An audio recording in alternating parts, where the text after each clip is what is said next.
A 9-0 Supreme Court decision almost never happens. And when it does, it's not because the issue is simple. It happens because something has gone so far off course that even the most divided court in modern American history feels compelled to speak with one voice. This week, that is exactly what happened. All 9 justices, originalists, textualists, pragmatists, liberals, conservatives, set ideology aside and delivered a unanimous ruling that will fundamentally reshape constitutional law, police accountability, and the real world meaning of the Fourth Amendment across the United States, in an era dominated by 5-4 decisions and dissenting opinions that read like political manifestos. A 9-0 ruling sends a very different signal. It tells us the court believes the law drifted too far, too dangerously, and for too long. If you haven't subscribed yet, do it now, because what the Supreme Court just did quietly closed a legal loophole that protected questionable government actions for decades. A loophole so powerful, it didn't just influence outcomes, it decided whether justice existed at all based on nothing more than geography. This ruling marks the official end of what courts called the moment of threat doctrine, and it took the tragic death of a young man named Ashton Barnes to finally force the highest court in the land to intervene.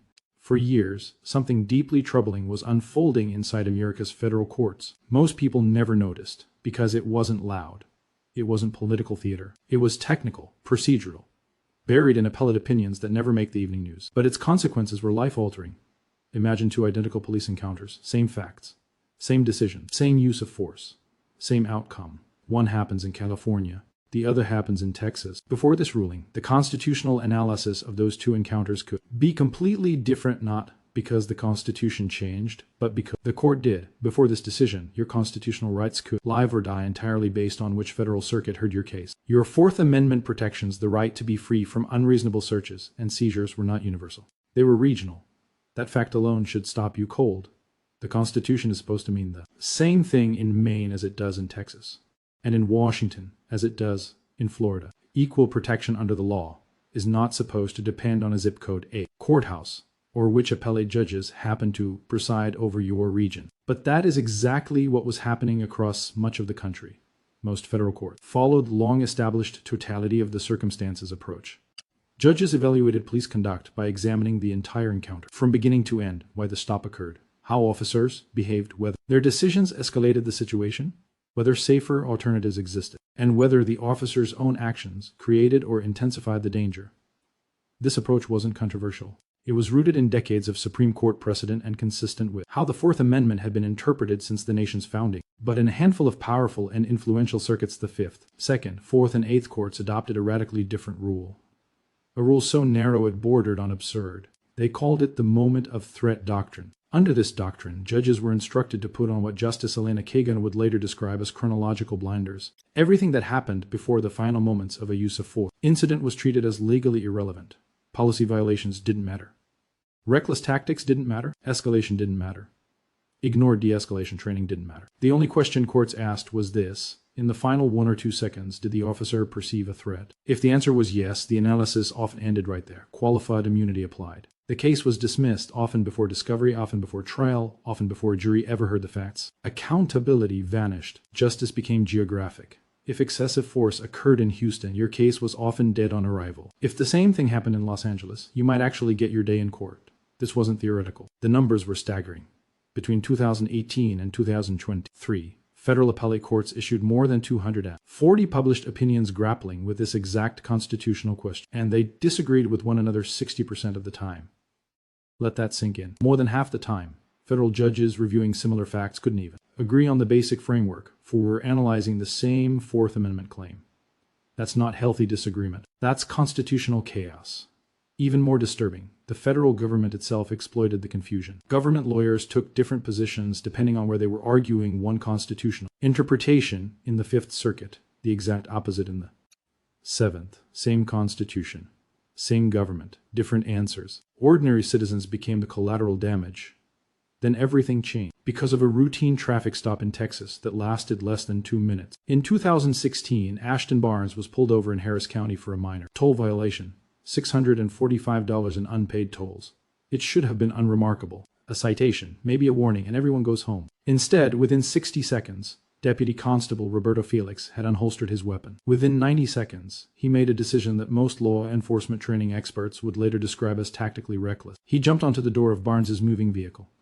Seconds later, Felix fired 2 shots through the window. Barnes was killed over a toll violation. When Barnes's family sued seeking accountability, they ran headfirst into the moment of threat doctrine. The lower courts ignored nearly everything that mattered. They didn't examine why the stop escalated. They didn't examine the decision to jump onto a moving car, a maneuver widely discouraged by police training manuals nationwide. They didn't examine whether de-escalation or disengagement was possible. They focused only on the final 2 seconds. Because Felix was in danger at that precise moment. A danger created by his own tactical choices, the court ruled the killing reasonable under the Fourth Amendment. Case dismissed. No trial, no jury, no accountability. The Supreme Court looked at that logic and said, "Oh, more." Getting a case before the Supreme Court is extraordinarily difficult. Each year, the court receives between 7,000 and 8,000 petitions. Fewer than 80 cases are accepted, roughly a 1% acceptance rate. Barnes v. Felix cleared that bar because it wasn't just about one tragedy. It exposed a nationwide constitutional fracture. Circuit by circuit, standards were inconsistent.